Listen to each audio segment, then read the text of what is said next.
Hello, welcome to the channel Why Stories. Enjoy watching. Hope sat on a bench in the hospital square and couldn't hold back tears.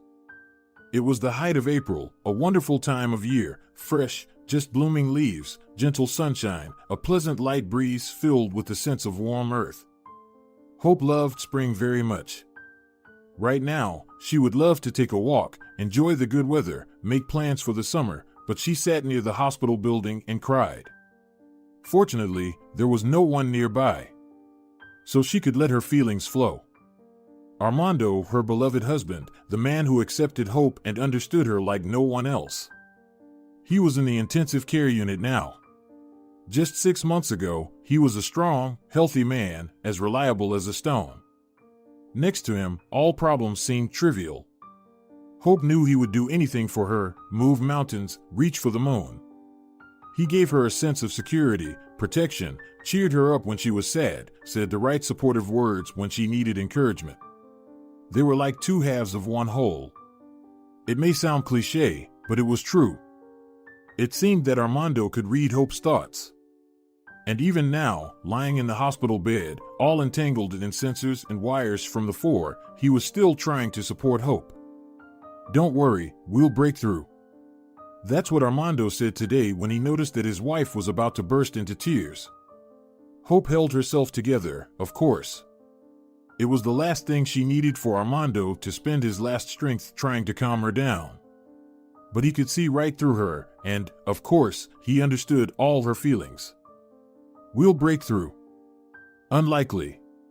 Armando only knew the general outlines of his diagnosis, but Hope was constantly in touch with his treating physician, Professor Velasco, a luminary of modern medicine. Hope's parents used all their connections to ensure their son-in-law received treatment from him. When it all worked out, it seemed that the worst was behind them. Now Armando was in safe hands. But doctors, even the best of them, were not gods, and they couldn't work miracles. Armando could only be saved by a miracle. It hurt Hope to see her husband like this, pale, exhausted, with dark circles under his eyes. His voice had even changed, becoming weak and barely audible. And with each passing day, the condition of this still relatively young man was getting worse. If initially Hope had hoped that everything would work out, now. "Get ready," Professor Velasco said just a couple of days ago. "The disease is progressing rapidly. Supportive therapy is becoming less and less effective. Vital signs are deteriorating, and there's still no response from the donor bank, and it seems there won't be any. The queues are enormous. Unfortunately, there's a great risk that Armando won't make it. He needs an urgent operation, but there's no donor." An urgent operation. He hadn't even consulted doctors. From childhood, he had been exceptionally healthy, even colds and the flu bypassed him. Tall, athletic, energetic, strong, and enduring. Armando sometimes half-jokingly supposed that his parents were countryside people well known for their excellent health. Looking at her husband with his thick, russet hair, wide, white-toothed smile, and beautiful, clear skin, Hope couldn't help but think about what wonderful children they would have. Armando's genetics were clearly good, although it was impossible to say anything about it for sure because Hope's husband didn't know his parents. Armando grew up in an orphanage. Yes, in an orphanage, within the institutional walls among completely unfamiliar people. When the boy grew old enough to start asking questions about his past, the caregivers initially brushed him off. Then one nanny finally enlightened the boy. It turned out that Armando's mother had abandoned him right in the maternity hospital. She was apparently an alcoholic. Tall, well-built, even beautiful, but her life had taken a downturn. She already had several children at home, one smaller than the other, which she needed to feed and support somehow. And there was no husband in the family, so Armando's mother decided that she couldn't handle another child and wrote a refusal. She told the staff at parting that maybe this was the best thing she could do for her son because there was a chance that he, still so young, would be taken into another family. But Armando was never taken into another family. It was a tough, unstable time. Few children were adopted then, and birth rates had plummeted. People were surviving as best as they could. So Armando grew up in an orphanage. He would sometimes tell Hope about his childhood years. He would speak deliberately cheerfully, recalling funny stories, often mentioning friends. Armando never pitted himself, he never complained about his fate. It wasn't in his nature. In general, he preferred to look at life with optimism. However, Hope understood that her beloved had a difficult childhood. Some small details in his stories revealed a tough upbringing. For example, the sweets that were shared among all the children, each getting only one piece, with no extras. Or the attitude of the embittered nannies. And, of course, the punishments. This was not to mention that unlike her, the beloved and only daughter of caring parents, Armando had no one to entrust his emotions to, no one to support him. One might think that a person who grew up in such a cold environment would be indifferent, inattentive, and distant. But Armando, he became something entirely different. More sensitive and kind than anyone Hope had ever met. They met by chance. Hope was studying economics at the local university at the time. The students had just finished a challenging session. Hope's girlfriends from her group decided to celebrate at a club, dance, have fun, and relax after intense studying. Hope looked fantastic that day, and she knew it. She wore a light, flowing dress that accentuated her graceful figure and showed off her long, slender legs, with her light chestnut hair let down, and an elegant makeup. A model, and that's exactly how she felt about herself. She caught the glances of those around her, clear evidence of her attractiveness. It felt wonderful. Her friends danced a lot that evening, laughed, joked, and got to know some guys. One or another of Hope's classmates would approach one of her friends and invite her to dance. But Hope wasn't as lucky. The first man to approach her was of rather unpleasant appearance, probably in his 30s or even older. The girl politely smiled at him and declined with some plausible excuse. Then a young man with an arrogant demeanor tried to drag her onto the dance floor. It felt like he thought he was doing her a great favor by approaching her. No, Hope didn't want to be in the company of such guys. She'd rather chat with her friends. But male attention was still flattering. Then, towards the end of the evening, to the table where Hope suddenly found herself alone, he came, Armando. A handsome young man, wearing a gray t-shirt, faded jeans, sneakers, slightly tousled thick russet hair, beautiful green eyes, and a charming, albeit slightly embarrassed, smile. Somehow, Hope felt instantly drawn to him, to this guy. She smiled at the young man. Encouraged by this, he took a seat opposite the girl. "May I?" he clarified, already settling in front of the girl. Yes, she nodded and smiled again. Of course, she could have pretended to be a princess, as is customary for girls, to start a game of charm me if you can, but why bother? This guy behaved so simply and naturally that Hope didn't want to play. And he had such a special aura about him. Hope liked being around him. "My name is Armando. And can I know your name?" "Hope," the girl honestly replied. "Beautiful name. I don't know anyone else with the same name." "It's in honor of my grandmother," Hope clarified. "And, by the way, your name is interesting too. I don't know anyone with the same name." They talked a bit more. No awkwardness, no tension. It felt like they had known each other for many years. And then Hope's friends returned to the table. Armando greeted them. The girls started glancing at each other and giggling. Everything was as usual, but it didn't seem to faze the young man at all. To Hope's surprise, he didn't even linger his gaze on Alicia's neckline, which was certainly worth showing off. No guy could resist her obvious charms. But Armando, it seemed like there was only one hope for him. He looked at her and never took his eyes off his new acquaintance. This made Hope's head spin a little. She knew she was quite attractive, slim, tall, with the right facial features. But no one had ever looked at her with such admiration.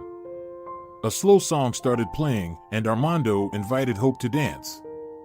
Finally, they leaned towards each other on the dance floor to the sounds of a touching melody. Armando didn't allow any extra closeness. Hope felt his warmth and strength. She literally dissolved in these pleasant sensations. She wanted him to hold her like this forever. Hope eagerly breathed in Armando's scent. She liked absolutely everything about this new acquaintance of hers. She didn't know who he was, what he did, where he worked or studied, but she already understood the main thing: he was a reliable and very kind person. Next to him, she felt like a fragile, graceful creature. It seemed like he knew exactly what to do, and all she had to do was follow him. And then the melody ended. Armando smiled at the girl and thanked her for the dance. "I need to step away for a moment," the guy said, escorting Hope back to her table. "My friend called, he needs help.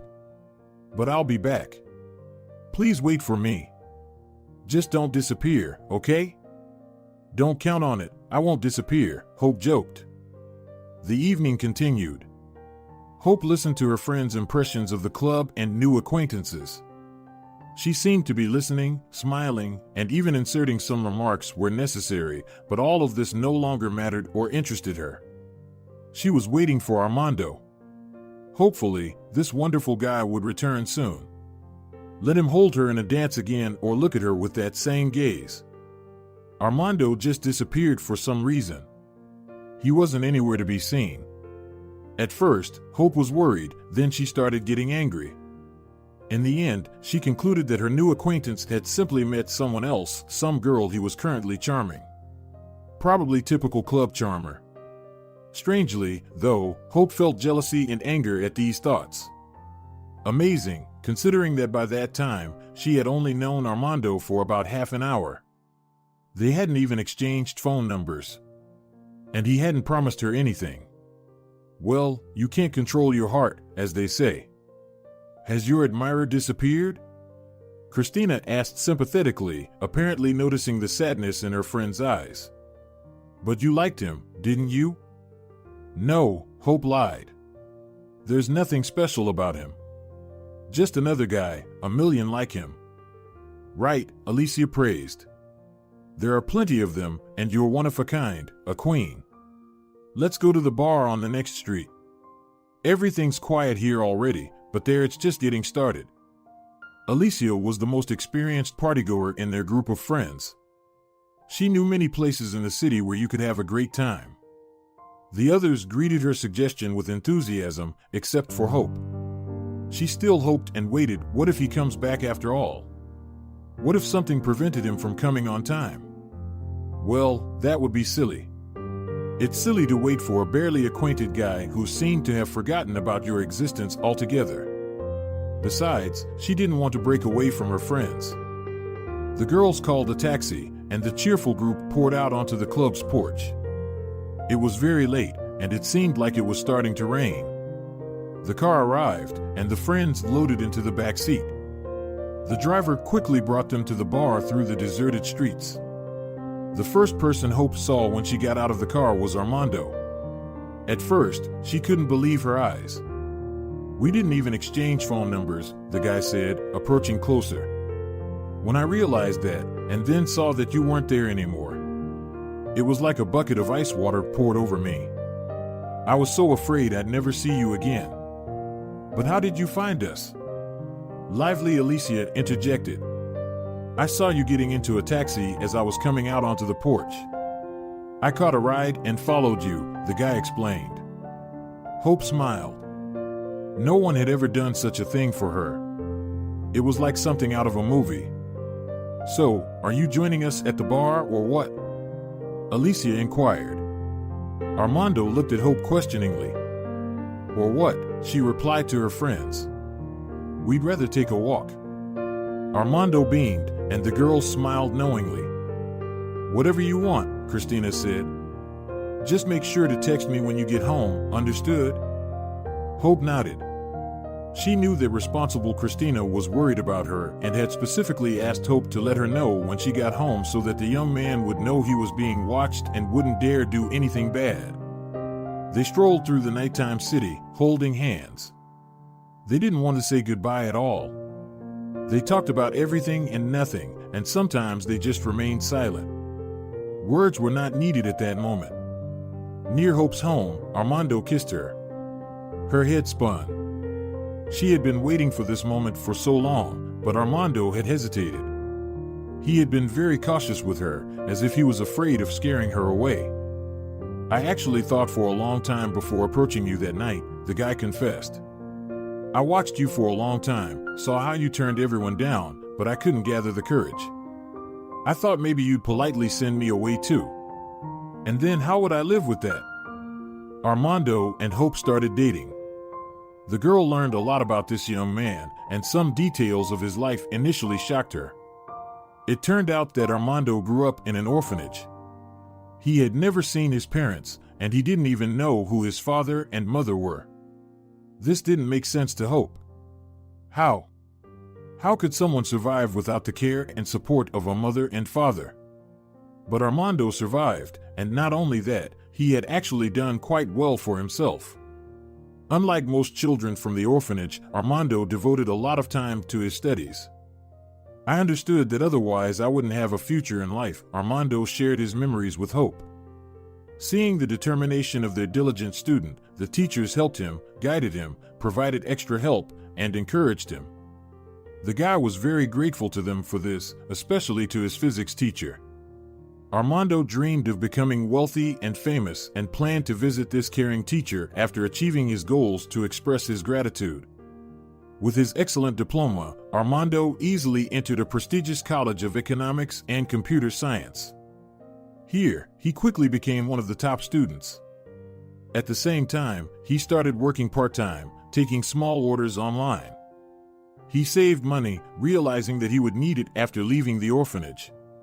After all, Armando had no one to rely on in life. He could only count on himself. Then Armando graduated from the orphanage and received an apartment from the state as a full-fledged orphan. The apartment was in a new building in a decent neighborhood, but it was just walls. Fortunately, Armando had managed to save up for renovations over the years of his studies. By that time, he was already working in a major IT company.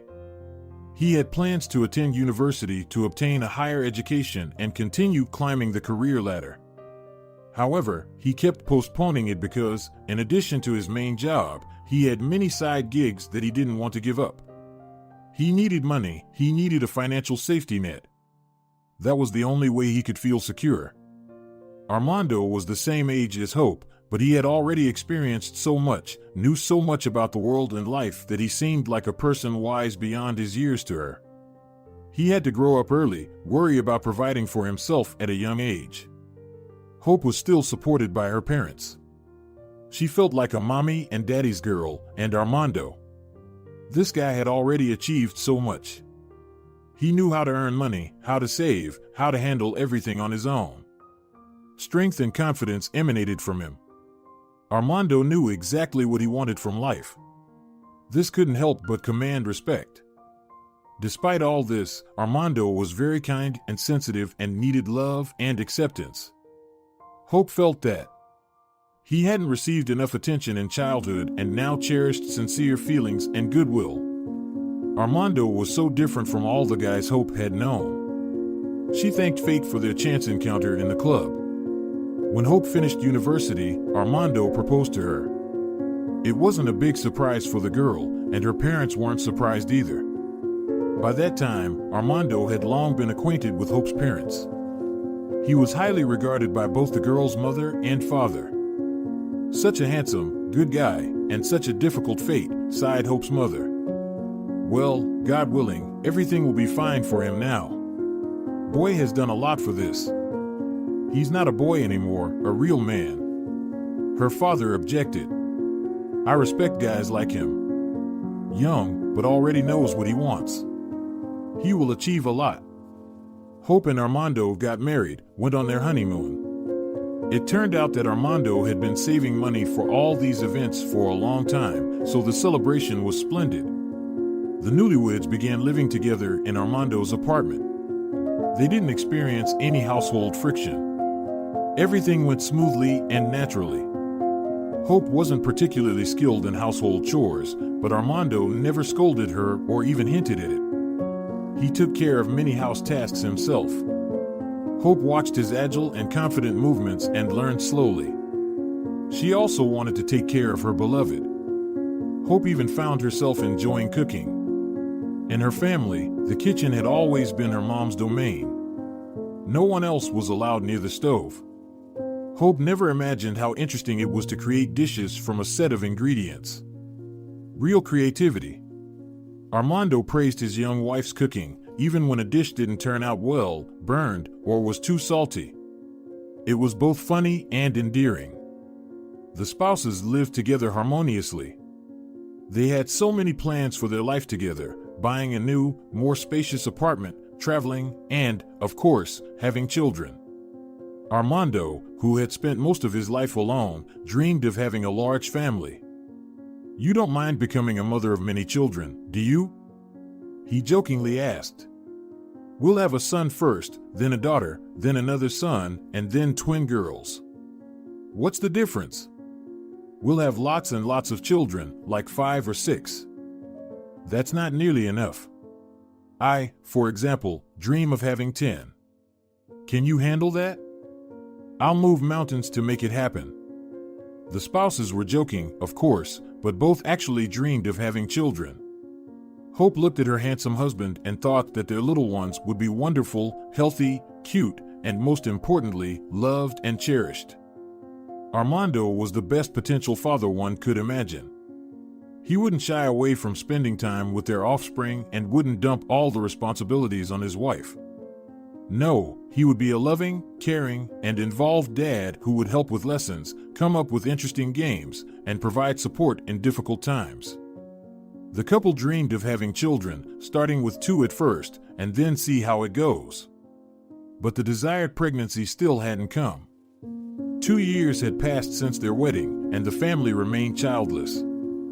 Hope's friends were getting married one after another and announcing that they were expecting, then becoming mothers and inviting Hope to christenings and their children's first birthdays. Hope was happy for them, of course, but watching someone else's happiness was also painful. "We should undergo some tests," Armando said one day.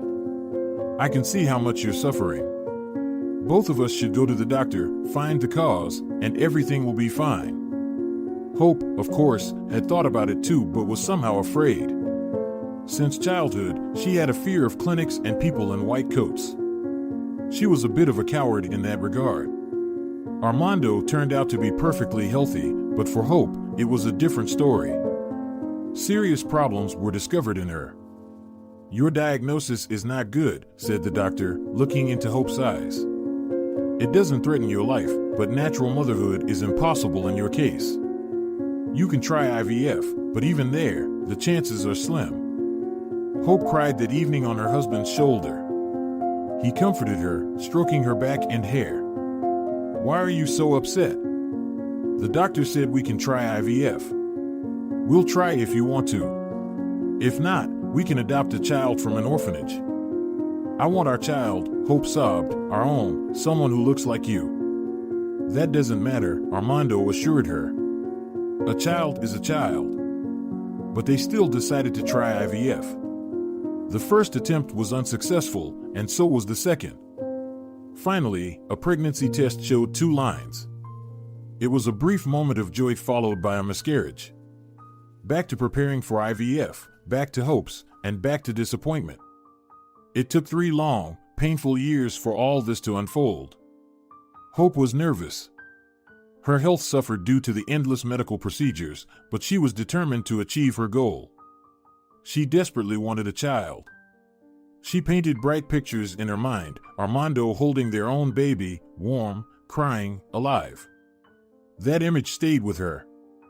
Hope felt she had to give Armando a son, she was obligated to do so.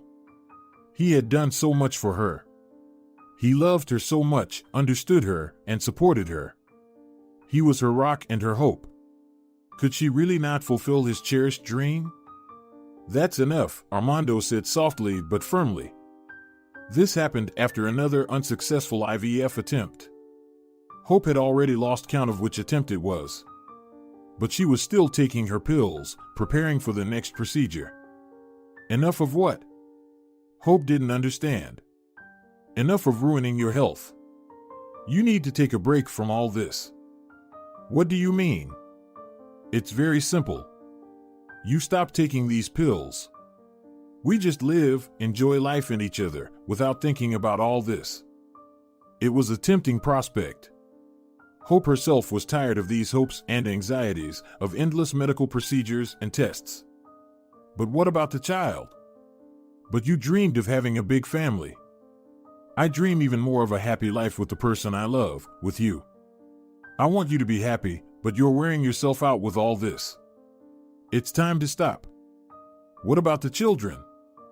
You can always adopt a child from an orphanage. But there, children come from all sorts of backgrounds, some from alcoholic families, and worse. Who knows what genes they carry? And what about me? I'm an orphan too, Armando reminded her. Okay, if you don't want someone else's child, I won't insist. But I won't let you harm yourself anymore. Hope was even glad that her husband had made this difficult decision for both of them. Armando seemed to have lifted the burden of responsibility for the future of their family from her shoulders, taking everything upon himself. And that was how it was in everything. Strong, decisive, wise. Hope trusted him more than anyone else. Armando was her protector, her guardian, her provider. She thought it would always be that way, but things turned out differently. Trouble came from an unexpected direction. It all began when Armando, always full of energy and strength, suddenly started getting tired quickly. He would come home from work and collapse in front of the television. For most people, this wouldn't be anything out of the ordinary, but not for Armando. He always had energy. After work, he would usually either repair something, take online orders, or take Hope for a walk. He didn't shy away from household chores either, always finding something to do in his free time, cleaning the storage room or balcony, fixing plumbing, or preparing a restaurant-level dinner. Armando was always busy. He couldn't stand idleness and laziness, but now, Hope initially found it annoying. She didn't want her husband to become like most of her friends' husbands, work, kitchen, and the couch. Then Armando started getting even more exhausted. Now, he would practically crawl home from work, pale, breathless, and completely drained. His appetite worsened, and he rapidly lost weight, and then those bruises on his body began appearing for no apparent reason. "You need to see a doctor," Hope decisively told her husband. "Don't even think about refusing. I've already scheduled an appointment with a therapist for you. I dare you to go to the appointment." "Thank you," Armando smiled. "And I won't even think about running away. I was planning to go myself." Hope was worried about her husband, but she was sure that nothing serious was happening to him. She thought the doctors would likely diagnose some vitamin deficiency, prescribe some vitamins, regular walks, and maybe they could go on a trip somewhere by the sea to relax, and everything would be fine. But the diagnosis sounded almost like a death sentence. It turned out that Armando had a rare autoimmune blood disorder. His own body was attacking itself. The worst part was that there was no medication for it. Armando was put on treatment, but the doctor immediately warned that the results would be weak and short-lived. Armando needed additional examinations. The life of the young couple suddenly changed dramatically. All their plans, hopes, and dreams became distant and unimportant. Even the impossibility of becoming parents no longer seemed like such a fatal issue. Armando's life was in danger, and Hope. She didn't even want to imagine a world without this man. Hope's parents were horrified when they heard the diagnosis of their son-in-law. Both of them loved Armando very much. They even considered him the son they never had. Hope's father pulled some strings with all his acquaintances and got his son-in-law registered with Professor Velasco himself. Hope thought that now, surely, they would cure Armando. She even cried with relief when her father gave her the joyful news over the phone. Only later did it become clear that it was too early to rejoice. Armando's condition worsened. He didn't leave the sick leave, spending all his days at home. He had so little energy that he couldn't even reach his computer, his workplace. Armando still tried to earn some money, taking orders online, but it became increasingly difficult. His attitude was more than optimistic, as always. He continued to make jokes, even teasing about his condition. Armando did everything to bring a smile to his wife's face. "Don't worry so much. I hardly ever got sick as a child. I have a super immune system. And I'll recover now." "That's the thing, your strong immune system is working against you in our situation," Hope sighed. "It's playing against you, to be precise." Hope searched for information on the internet, sought consultations with doctors who dealt with such diagnoses. She even sent her husband's test results abroad to get another medical professional's opinion. She fought for the man she loved. He was equally committed to his treatment. He endured painful and exhausting procedures patiently, taking medications on schedule. He wanted to live very much. Armando had so many plans, so many desires. He had no intention of giving up. Professor Velasco tried experimental treatment. Initially, it seemed to have some results, and hope flickered, but then the disease struck Armando with double force. He was admitted to the hospital. In the evenings, Hope cried in their empty apartment. Her parents suggested that she temporarily move in with them, but she refused. She slept on Armando's side of the bed, covered herself with his blanket, wore his clothes around the house, and cried a lot. Hope didn't want her parents to see her in such a state. They were already very worried about their son-in-law, and now their daughter was in hysterics. No way. Every day after work, Hope visited her husband. She stayed strong, smiled, but it was getting harder and harder to hold on. Armando was changing rapidly. His old clothes hung on him like sacks, and she had to buy him new ones several sizes smaller. His facial features sharpened, and his eyes now seemed incredibly large on his emaciated, angular face. It was painful to witness all these transformations. But Armando, despite the external changes, remained the same, cheerful, sensitive, and attentive. Friends and colleagues often came to visit him, offering support, asking him to recover quickly and return to action. Hope could see that these visits made her husband happy. After all, he loved socializing, being in the midst of events, and being helpful to others. Even here, in the hospital, Armando managed to assist those around him, whether it was pushing the medication cart to the nurse's station or helping a fellow patient reach the bathroom. Everyone in the hospital accepted and loved him. Armando dreamed of recovering quickly, returning home, and getting back to work. He missed the outside world within the sterile hospital walls, but his strength was leaving him rapidly. And very soon, his condition deteriorated to the point where he couldn't even get out of bed anymore. Now, Hope had to help him get up, sit by his side, hold his hand, run her fingers through his hair, and share the day's news. Armando could only be saved by a bone marrow transplant, a complex and expensive procedure. Money was not an issue. Resourceful Armando had managed to save a substantial amount. But finding a donor was not easy, almost impossible. "Your husband has a rare blood type," Professor Velasco shrugged. "It's a complicated case. It's already difficult for patients to find a suitable donor, and if the blood type is like that, what can we do?" "Wait, Hope. I've put him on the waiting list, but to be honest, the chances of him waiting it out are slim." When the topic of the operation came up, Professor Velasco immediately asked for compatibility tests for all of Armando's blood relatives. The chances of finding a donor among family members are high: a brother, a sister, parents if they are still alive. I don't think relatives would object to being donors. The procedure, of course, is not pleasant, but Armando is from an orphanage, Hope said in a lowered voice. He doesn't know his relatives. At that moment, the woman desperately regretted that they had never been able to have their own child.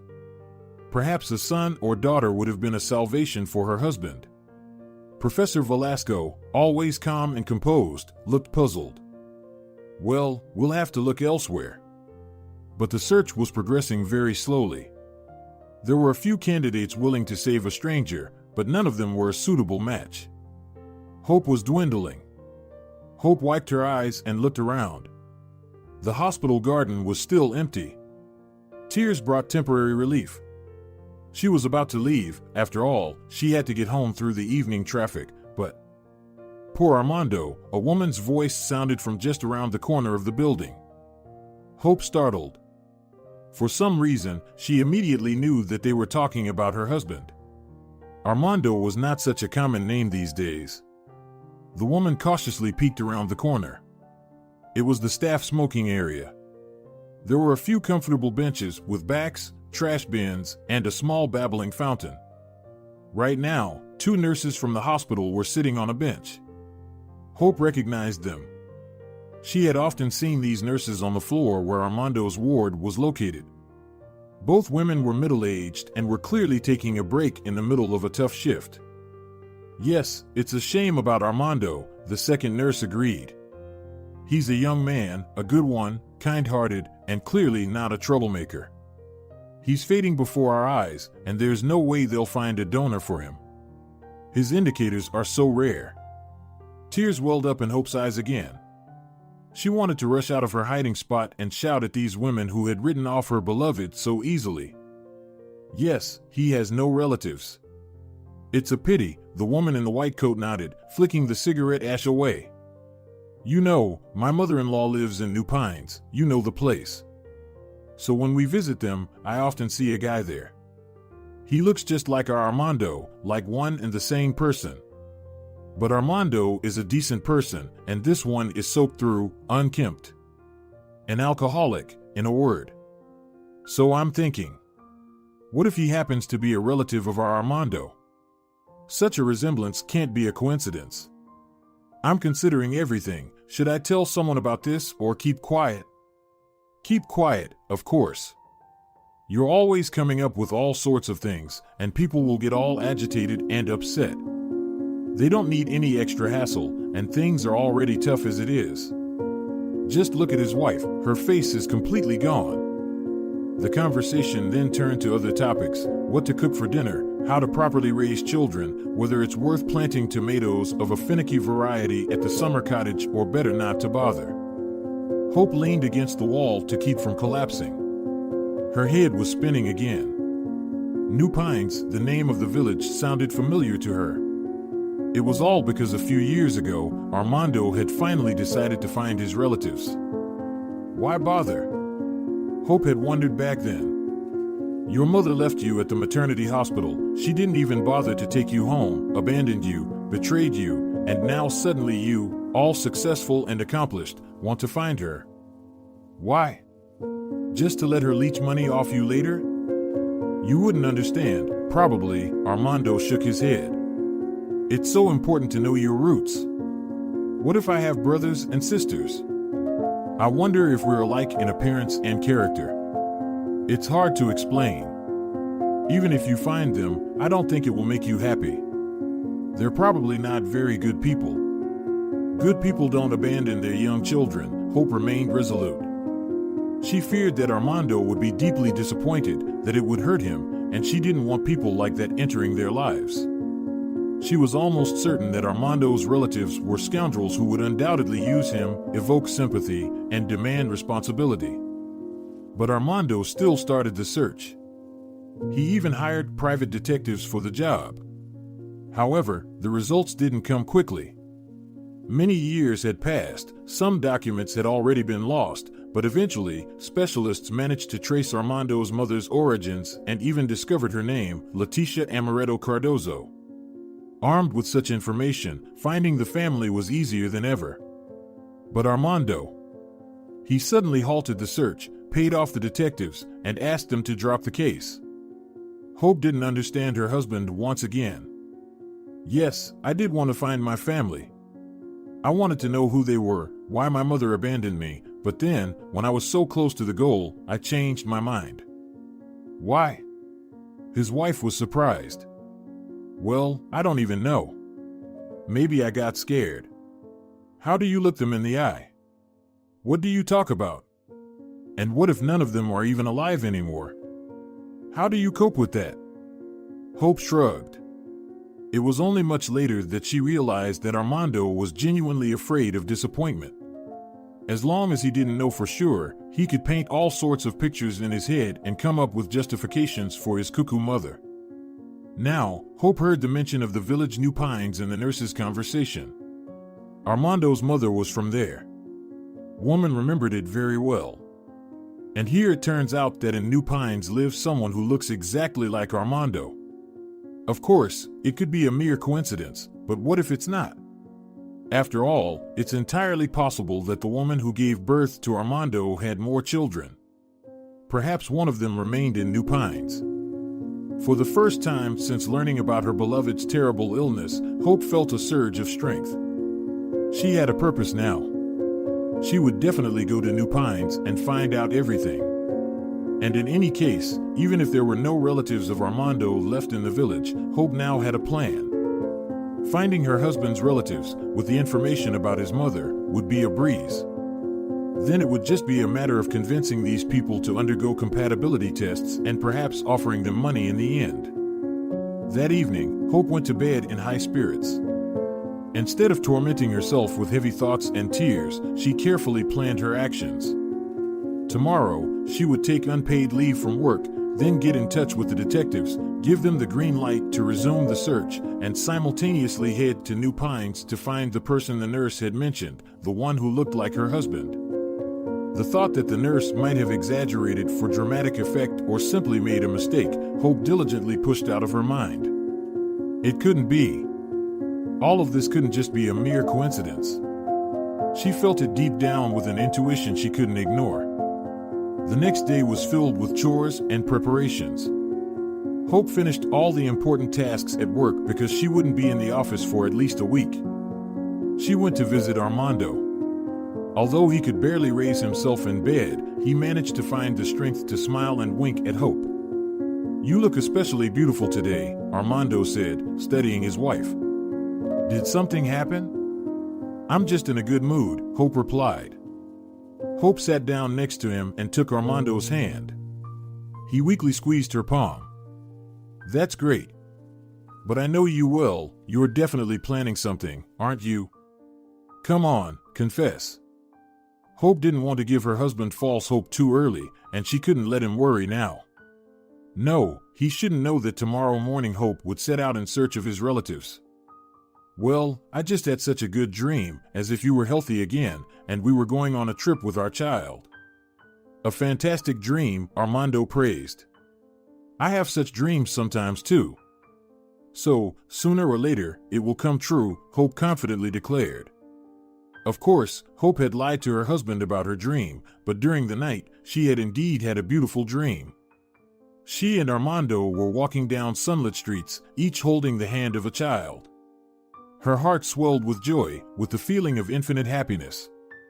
It was a shame that the merciless ringing of the alarm clock had abruptly pulled Hope out of that dream. Hope got out of bed. It was 6 a.m, it was time to get ready. The train to New Pines was leaving in an hour, and she still had to reach the station. Hope put on a warm tracksuit and sneakers, tied her hair into a messy bun, put on a cap to shield her head from the sun during the day, and slung the backpack she had prepared the night before over her shoulders. She set out to face the unknown. As she sat on the train, Hope contemplated her plan. What would she do when she saw someone who looked like Armando? How would she approach him? What if he refused to listen, thinking her crazy? She had to be cautious, but also bold and decisive. The life of her beloved was at stake. New Pines turned out to be a large village. There was even a main wide street, and Hope walked along it for a while, scanning the faces of the few passers-by. She realized only now that she had made a mistake. She should have approached those nurses, talked to them, and found out where exactly the man who resembled Armando lived. But at that moment, Hope was too excited and agitated. She would have to search for the man herself now. Hope had many photos of Armando on her phone, including pictures taken before his illness. Maybe she should show them to the locals, ask if they knew where a man resembling her husband lived. But then, she thought, they would probably have to tell them the whole story, otherwise, no one would help her. She didn't want to bare her soul to strangers, so for several hours, Hope simply walked the streets of the village, carefully examining the faces of the few people she came across. She was particularly interested in men, but she hadn't seen anyone who looked like Armando so far. "Why are you wandering back and forth here?" Whom were you looking for? A creaky voice came from behind Hope. The woman was startled, turned around, and found herself facing an old man, small and wiry, with a thick mass of gray hair and a short gray beard. His face was dark from sun exposure, and his pale blue eyes were focused and attentive. "What?" Hope stammered. "That," the old man replied. "I've been watching you for about an hour now. You arrived in the morning and have been wandering around aimlessly. Did you lose someone?" "You could say that," Hope didn't argue. "And do you know everyone here? In New Pines?" "I know all the old-timers. But there are many newcomers these days. Can't possibly remember them all, of course." Hope sighed and decided to confide in this passerby because, well, what else could she do? Going back home was not an option. She had placed so much hope on this trip. "I'm looking for a man who resembles my husband. They say he lives here. Do you have a photo of your husband with you?" "I do." Hope smiled and showed the local resident a picture of Armando on her smartphone.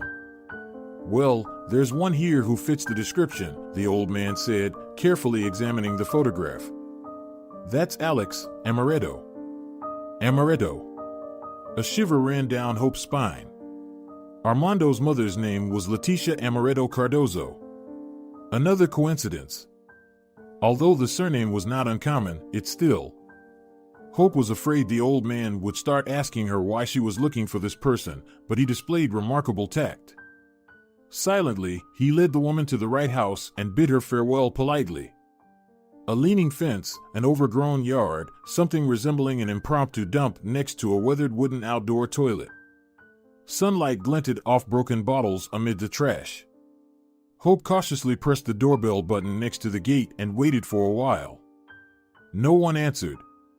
Perhaps the bell wasn't working, as there was clearly someone inside the house. Hope could hear the mumbling of a TV and the clinking of dishes. So, she knocked. Softly at first, then louder. There was no response. Frustrated, Hope pounded on the door with all her strength and almost tumbled into the tall grass because the gate had swung open easily. The front door wasn't locked either. It was an open invitation to enter. Hope found herself in a dirty, neglected yard.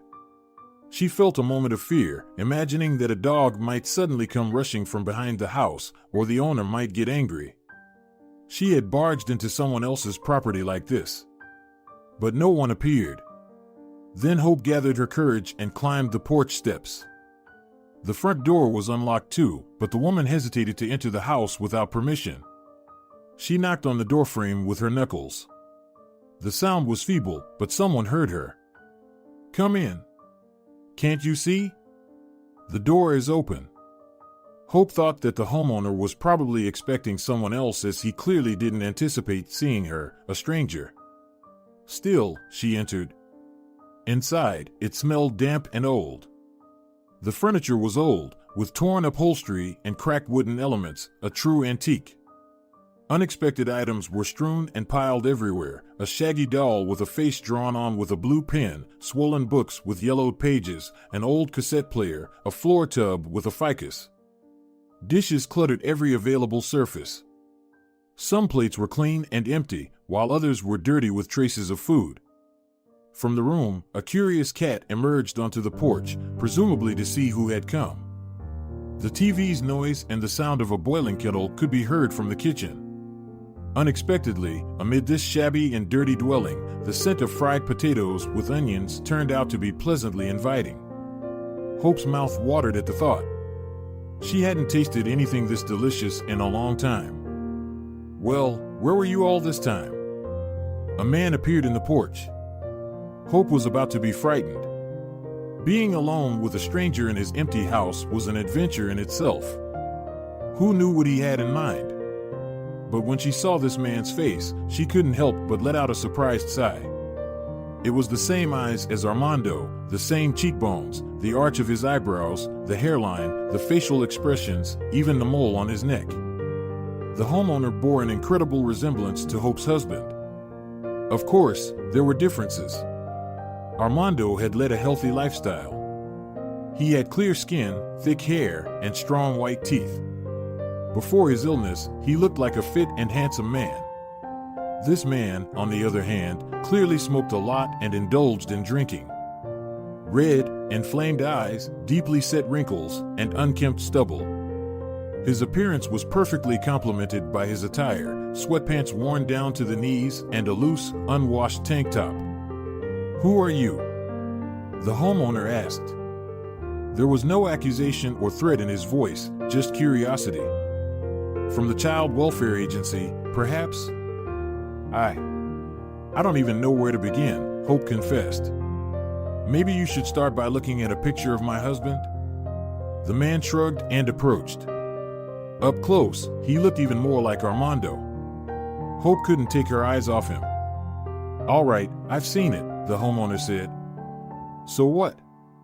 "He's a good-looking young man, but I don't know him. It's the first time I've seen him." "Did you not notice anything?" "All right, speak plainly. Your vague allusions are getting tiresome. I'm a straightforward person. I need everything spelled out, hints don't work for me." "This is a long and complicated story." "I see," the man nodded. "Well, come to the kitchen then. Would you like some potatoes?"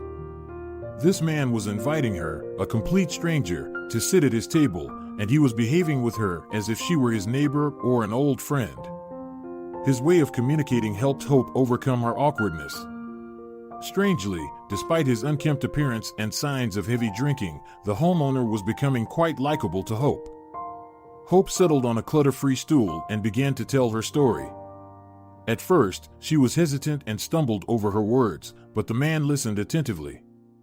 He didn't interrupt, didn't ridicule, and didn't even ask questions.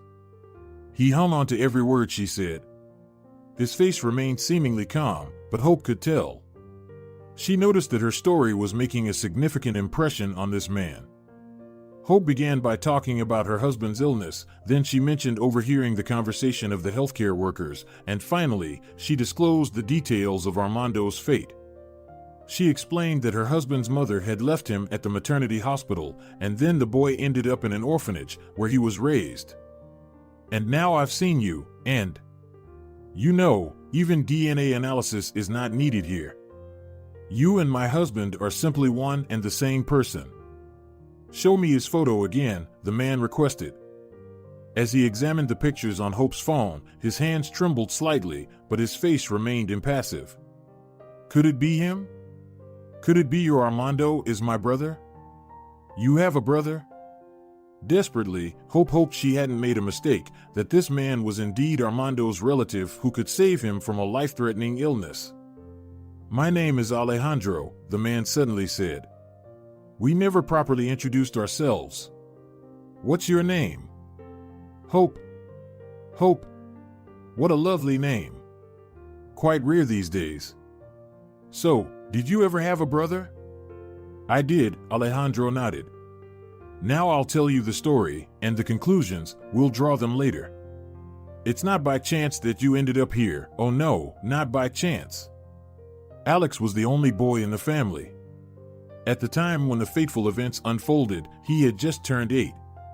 Yet, he was already the only male figure in the family, a fact that his numerous sisters constantly reminded him of. The girls exploited their brother. They made him do the cleaning, fetch water from the tap in buckets, and even taught him to cook when he was just 5 or 6 years old. There was no father in the family. Well, technically, there were many fathers for the children living under the same roof, but none of them were eager to take responsibility for raising or supporting their offspring. Their mother probably couldn't even remember who fathered her children. She had many admirers.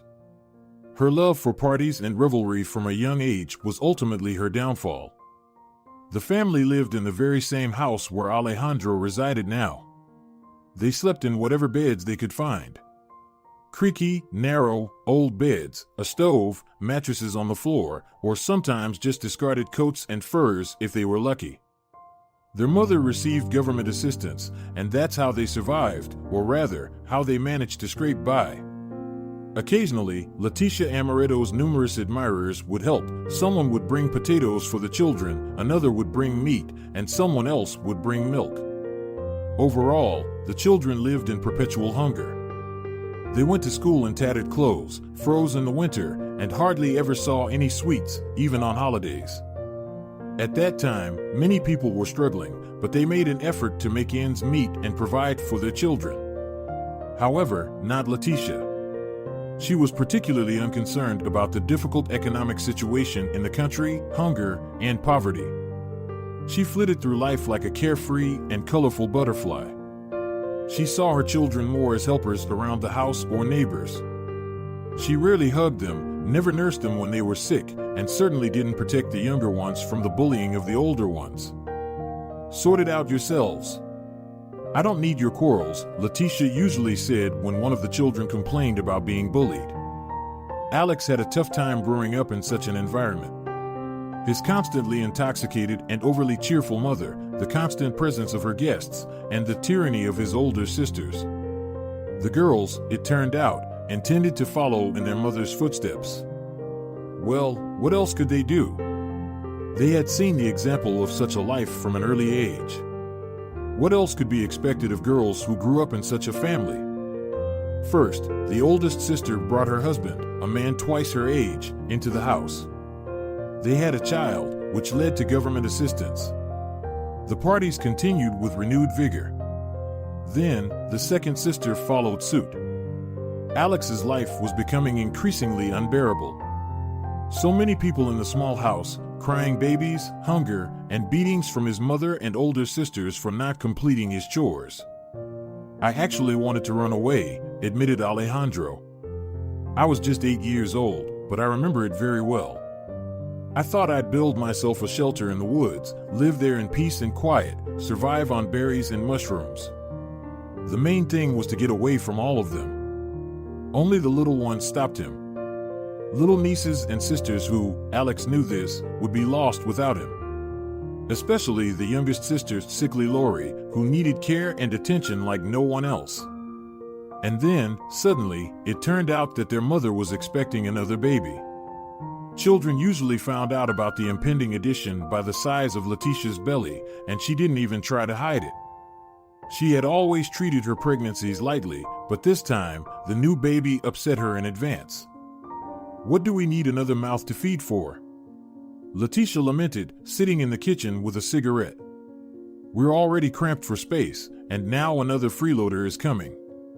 Yes, the older daughters nodded sympathetically.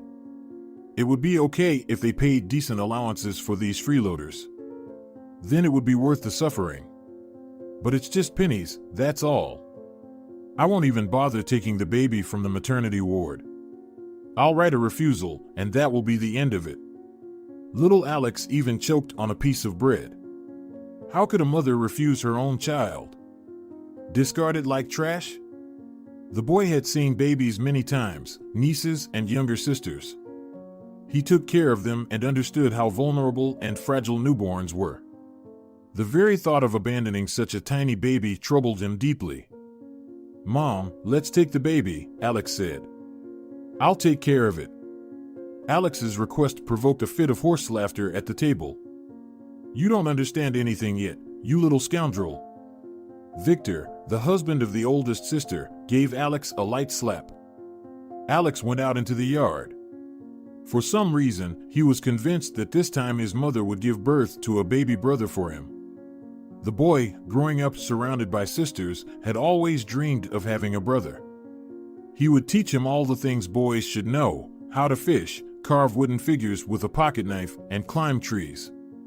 They would understand each other like no one else, and Alex wouldn't feel that crushing loneliness in the overcrowded house anymore. Even at his young age, Alex vaguely understood that the way they lived was wrong. It wasn't right. But he didn't have the strength to change the situation in any way. He believed that if he had a brother, they could face it together. Mom, please don't leave the baby at the maternity ward, Alex pleaded almost every day. Letitia's response varied. If she was in a good mood, she would laugh it off and tease him. If she was in a bad mood, she might even give him a light slap for being so persistent. But Alex, he didn't know how to convey to his mother what he felt. A brother. He meant so much to him. I still don't understand how I knew back then that my mother was expecting a boy, Alejandro said, looking into the distance. I just felt it, that's all. Maybe I just wanted it so badly. The mother was taken to the hospital in the middle of the night. Labor began during a raucous feast. At first, Letitia didn't even realize what was happening, and it was only later, when the contractions became so intense that they couldn't be ignored, that she understood what was going on. Someone among the guests called an ambulance, and they waited for it for a long time. The mother writhed in the corner, and the adults groaned and cursed the slow doctors. Someone even prepared to deliver the baby themselves. There was quite a commotion. Fortunately, the ambulance arrived just in time. They took Letitia to the maternity ward. Alex still remembered the look of disgust and disdain on the face of the woman in medical uniform. What are you thinking? Drinking in your condition. It's easier this way, Letitia honestly admitted. It makes it easier to endure this wretched life. Aren't you afraid of harming the baby? It's all nonsense. Letitia waved her hand. I've been drinking my whole life, and the kids are as strong and healthy as ever. The mother was taken away. Alex knew she would be back home in a week. That's how it always happened when she was taken to the maternity ward. The boy was afraid that his mother would carry out her plan, leave the baby, and not bring him home, abandoning his long-awaited and already beloved brother. Alex pestered his older sister Susanna with questions. Susanna, will Mom take the baby or abandon him? I don't know, sighed Susanna. It might be better if she left him. We're already so cramped. Where will we put another mouth to feed? Alex cried out of despair. His sisters, noticing this, immediately began to tease him.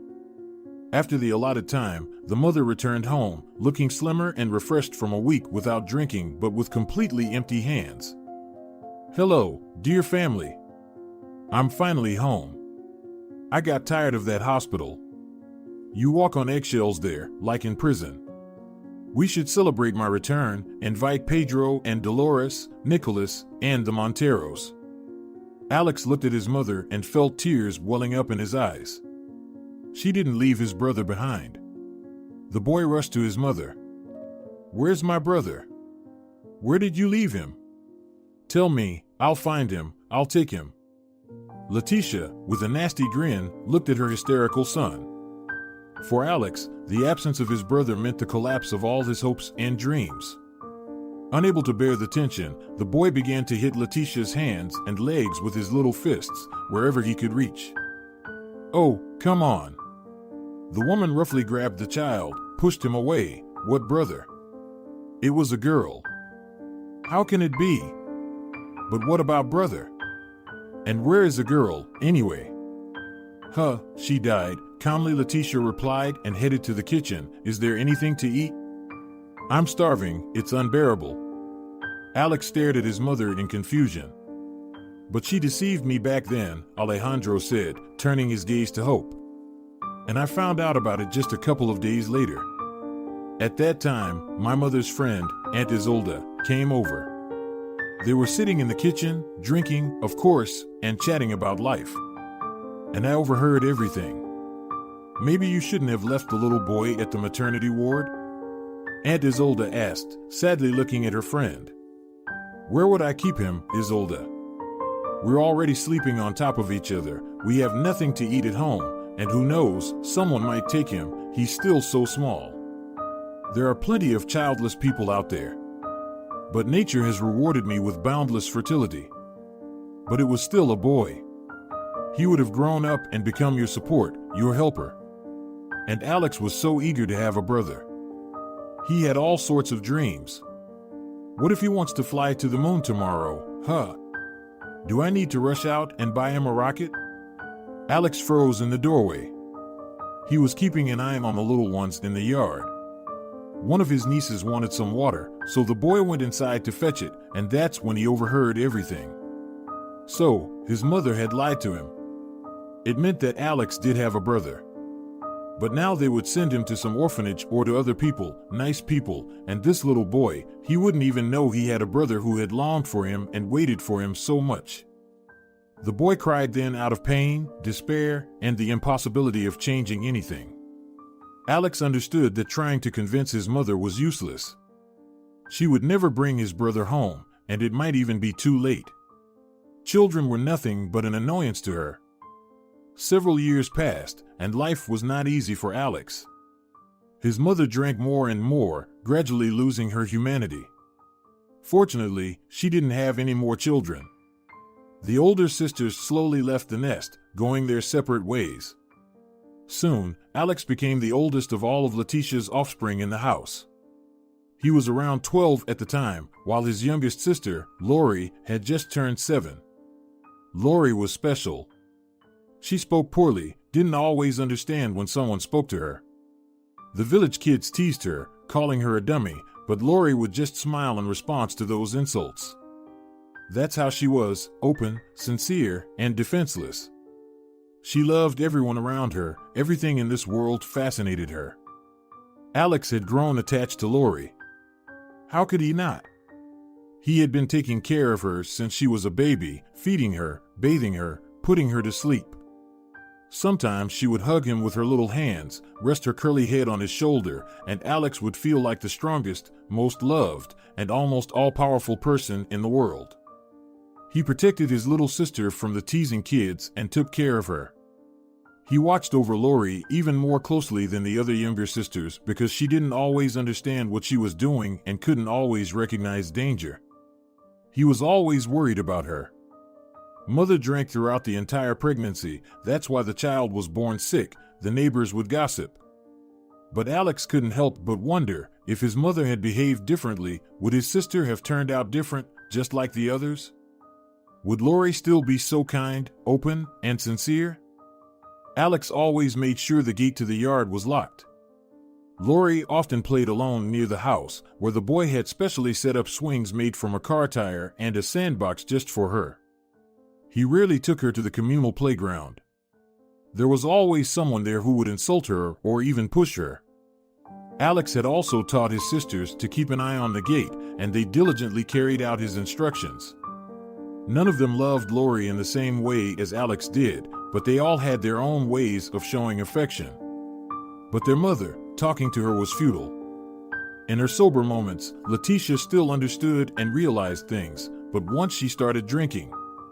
That's why, when their mother was drunk, Alex tried not to leave Lori unattended. Anything could happen. But on that fateful evening, the boy went to the store. He needed to buy bread and rice, and they had run out of milk. So he set off, leaving Lori in the yard. There was no one at home. His mother was visiting the Monteros at the other end of the village. Their family was almost the same as theirs, with moonshine being produced in the house and numerous children growing like weeds. The only difference was that the head of their family was present, which the Monteros proudly referred to as their full-fledged family. Alex knew his mother would stay there until morning. She would either come back late at night, or already with the dawn, fall asleep directly in the hayloft, or maybe even on the porch. Her sleep would be overcome by a deep slumber. That's why the boy was calm about Lori. Nothing would happen if she played outside in their yard. But his mother came earlier.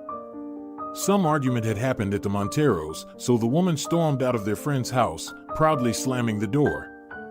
Of course, Letitia had already managed to wet her eyes thoroughly. She didn't even think about the gate, although she couldn't have missed seeing Lori in the sandbox. She left the gate wide open and went to sleep. Upon returning, Alex immediately saw the door wide open. A terrible premonition gripped his heart. He rushed into the yard. The playground was empty. He ran into the house, hoping that Lori had gone to the kitchen. She liked to play with dishes. But at the table, he found only his mother. She was smoking, shaking the ashes right onto the tablecloth. In front of her stood a half-empty bottle of some cheap booze. "Sonny's here," Letitia grinned when she saw her son. "Brought some bread, that's good. It'll go well with the snacks." "Where's Loriana?" "There, playing in the sandbox." Letitia waved her hand towards the window. She didn't like her youngest daughter. The woman didn't particularly burden herself with maternal responsibilities, but if she was indifferent to other children, she felt genuine antipathy towards Lori. The girl annoyed her with just her appearance. "She's not there," Alex exclaimed in despair and rushed outside. Maybe he could intercept his sister before she went too far. Lori never went outside the gate alone.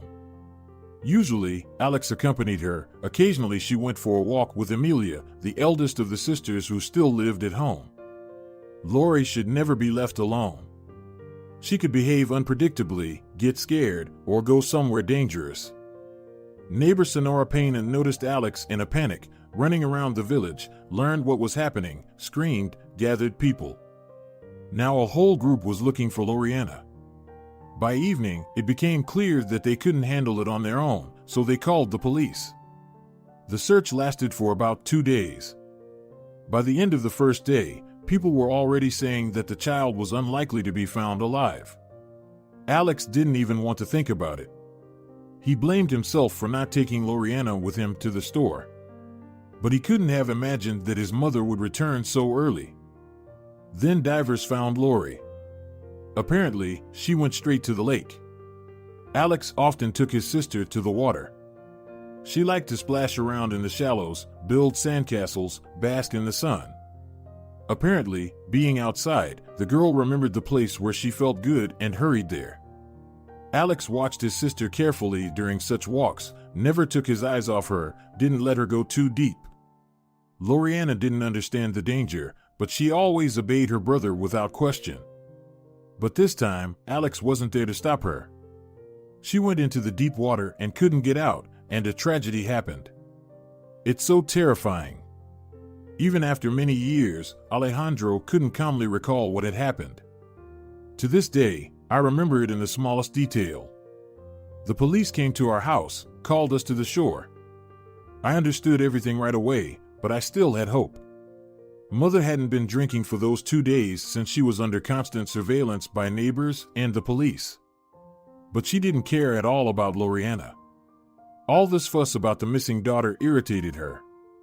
Seeing the crowd of people on the shore, Alex rushed forward. One of the policemen stopped him. "Don't, kid, don't look." But they allowed the mother to go where something covered with a colorful blanket lay. That was Lori. After that incident, the family finally caught the attention of Child Protective Services.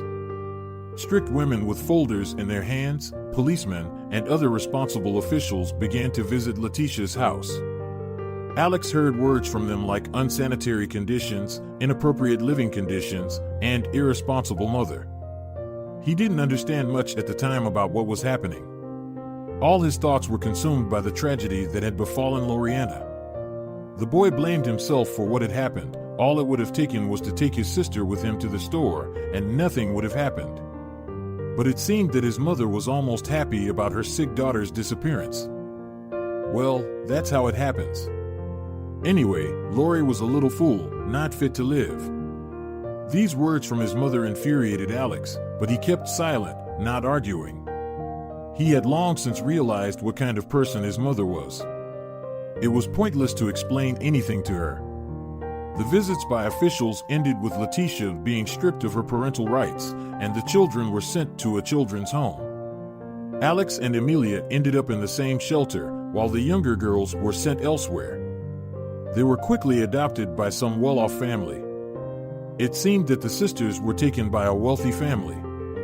They were taken to another city, and their lives took a completely different turn.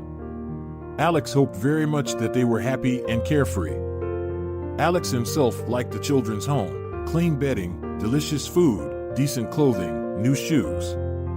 Life became easier immediately. No more late-night kitchen revelry, no long list of household chores. They took care of Alex here, fed him, and didn't mistreat him much. Compared to home, it was a paradise. The boy finally felt like a child. Finally, Alex got the opportunity to study. He had always been interested in science, but at home, he hardly had time for lessons. However, he didn't manage to achieve good grades. His education had been neglected for too long. But his sister, Amelia, preferred the free-spirited life at home. I can't go wherever I want here, all by the rules, Emmy complained. She dreamed of breaking free as soon as possible. Time passed. Alex and Emilia were released from the children's home.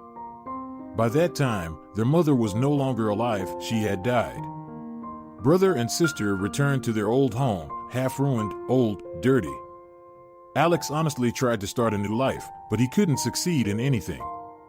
He couldn't find a job, he lacked education. He started doing odd jobs around the village, weeding gardens, chopping wood. People often paid him in moonshine, and he gradually developed a habit. It really is a bit easier when you get a little drunk, Alejandro shook his head. Bad thoughts disappear. You don't think about your brother at that moment, or about Lori, or even about mother. Yes, Hope said. You've had a lot of losses and hardships in your life. That's for sure. There was a pitter-patter of little, light footsteps on the porch. In an instant, an 8-year-old girl burst into the kitchen. She was incredibly cute, even in her old, ill-fitting clothes. Bright green eyes, long, slightly disheveled brown hair. The little girl resembled Armando so much that you could easily mistake her for his daughter. Maria's back, Alejandro beamed. The girl ran up to him, hugged him, and then looked at Hope and asked in a childlike, straightforward manner. Who's this? This? She's our guest. You'll meet her later. Go play in the yard for a bit. We need to talk. Okay, the girl nodded. Then I'll go to the Serranos. They got new dolls for Kate, and we're going to play with them. Go ahead, Alejandro nodded. Maria, after glancing at the guest again, dashed out of the house. Is she your daughter? She's so beautiful. By the way, you two look alike. Niece, Alejandro smiled. Emilia's daughter. Emmy followed in her mother's footsteps. She gave birth but doesn't want to raise the child. She's supposedly gone to work in the city now, and people say she's found a new love there. She drinks, parties, doesn't think about the child at all. So now I'm looking after Maria as best as I can. I'm not the greatest caretaker, but still better than no one. How can that be? Hope couldn't understand what she was hearing. How can someone abandon their own child? Well, it happens easily, Alejandro shrugged. As I said, Emilia is just like her mother. She doesn't need Maria, just like we weren't particularly needed by our mother. She gets child support, and that's that. So, tell me about him, about brother. I've dreamed of meeting him all my life, but I never thought it was possible, and now. Hope told him. Talking about her husband was easy and pleasant. She loved Armando and was proud of him. Alejandro listened attentively. He was interested in everything, what Armando did for a living, what movies they liked to watch, what he dreamt of. When can I meet him? Tomorrow, if you like. So, are you willing to undergo the tests and, if necessary, donate? You're asking, exclaimed Alejandro. There's no need to discuss it. I'll do whatever it takes. Thank you. Hope was on the verge of tears with relief. This stranger, living in a village in an old house, someone who hadn't achieved much in life, turned out to be so kind, so humane, so compassionate. It touched her deeply. Where do I need to go tomorrow, and what time? Hope gave him the address of the hospital. I'll meet you at the main gate. I'll inform the doctors today. Everything will be ready. The next morning, when she arrived at the designated meeting place, Hope immediately spotted Alejandro. She felt a wave of relief. She had been worried that he might change his mind or drink too much the night before and wouldn't be able to get out of bed in the morning, but that wasn't the case. Alejandro was at the gate ahead of the scheduled time, looking anxious, clean-shaven, and neatly dressed. It was clear that he had prepared himself. First, Hope led him to the laboratory. The doctors were already prepared for the not-so-simple procedure. When it was all over, Alejandro asked if he could see his brother. He pronounced the word brother with a special warmth in his voice, full of hope. Yes, you can. but I haven't had a chance to tell him about you yet, so be prepared for a surprise. This morning, Armando felt a little better. The new medications that sustained his life seemed to be working well. He smiled broadly upon seeing his wife. "Hi. You're up early today. Didn't expect to see you now. Hi. I have some news for you. I don't even know where to start."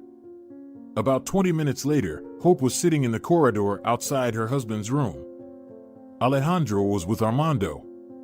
Seeing them together, she was once again struck by the resemblance between the brothers. It could only be brothers. They were talking inside the room about something. They needed to talk, to get to know each other better. Hope left to avoid interfering or making things awkward. Hope was happy that Armando had found a family member. Her husband had both longed for and feared this moment. But Alejandro, this man with a troubled childhood and a complicated fate, he was very kind and pleasant. Interaction with such a brother would undoubtedly be beneficial for Armando. Now Hope prayed for one thing, that Alejandro would be a suitable donor for Armando. The results would take a while, 3 whole days. Those 3 days seemed endless. Hope didn't know what to do to distract herself from thinking about the tests, because if Alejandro didn't match, it essentially meant the end for her husband. Alejandro assured her that if necessary, he would find his sister in Capital and make her undergo the tests. But Hope had a feeling that the unknown Emilia would be reluctant to become a donor, even money might not help, and time would be lost. 3 days later, Hope was literally jumping for joy on the living room couch. Professor Velasco himself had called her in the morning and informed her that Alejandro was a perfect match for Armando. "We're preparing your husband for surgery." 2 years had passed since the events described. It was a challenging time. First, a major surgery, then a long recovery. Armando spent several more months in the hospital. Now he was visited not only by his wife, her parents, and friends, but also by his brother. Sometimes Alejandro brought his niece Maria with him. Both Hope and Armando were delighted by the girl's presence. Armando had recovered and returned to work. He was once again energetic and full of life. First and foremost, Armando arranged for his brother to be admitted to a private center to help him overcome his destructive addiction. At first, Alejandro resisted. "Where am I going to go? I've been drinking my whole life. It's hereditary in my case. There's no help for me now. And who will I leave Maria with?" But Armando and Hope insisted, and they took the girl in for the time being. Hope finally felt like a mother. She cooked delicious meals for Maria, took her shopping, and picked out beautiful outfits for the little one. Armando also spent a lot of time with her, helping with her schoolwork, taking her to the park, teaching her to roller skate. The 3 of them were happy together, like a small, close-knit family. It was Alejandro who made the proposal. One day, when Armando and Hope visited him at the center, he, embarrassed and stumbling over his words, asked them a question. "Would you consider formalizing custody of Maria? Her mother hasn't shown any interest in her for a long time. She's as good as absent. And well, what kind of a lonely, drinking man am I to be her guardian? The girl has grown so attached to you. She describes your daily life with such enthusiasm." Of course, Armando and Hope were wholeheartedly in favor of it. They had long dreamt of having a child, and here she was, a ready-made daughter. The spouses often discussed how difficult it would be to part with Maria, but it didn't have to be that way. It was tough, but the couple managed. They stripped Emilia of her parental rights, something the woman didn't regret at all. Maria's biological mother didn't even attend the court hearings. She was notified of everything by letters and phone calls. And of course, Emilia, who was indifferent to her own daughter, had no interest in meeting her younger brother. "Well, that's Emmy," Alejandro shrugged. "She's not mean, but she's carefree and irresponsible. She flits through life, just like her mother." Alejandro's time in the rehabilitation center was beneficial for him. He kicked the addiction and began a completely different life. Of course, his relatives, Armando and Hope, helped him with that. "You do so much for me," Alejandro would sometimes say, feeling embarrassed. "It's awkward, really." "You actually saved my life," Armando would remind him. "Not just me.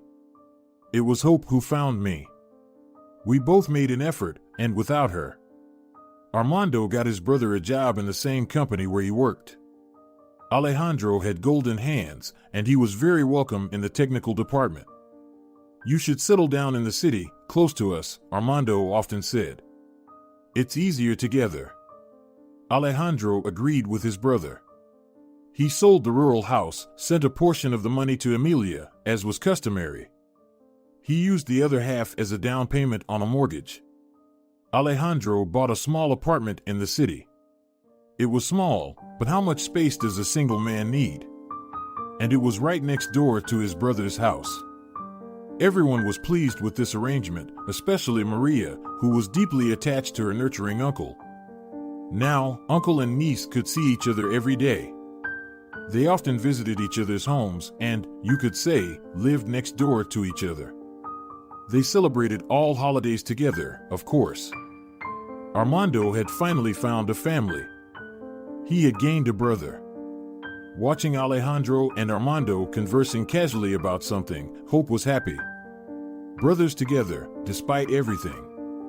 It was so wonderful that they had each other. Hope even felt a little envious, in a good way, of course.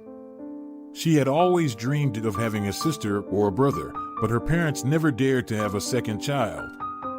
Having such a genuine family member was truly wonderful. If you're enjoying it as well, leave a like and subscribe.